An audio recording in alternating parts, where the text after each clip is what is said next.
Кожанка, а ти мені чесно тільки скажи, що ти робила, поки тобі не привалило таке щастя, як я?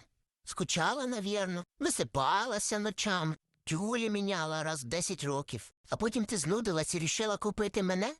Ото ти правильно зробила. Я ж прикрашаю твоє життя, правда? Бужу тебе завжди вчасно, на роботу не опаздуєш ніколи, прибирати в хаті частіше стало.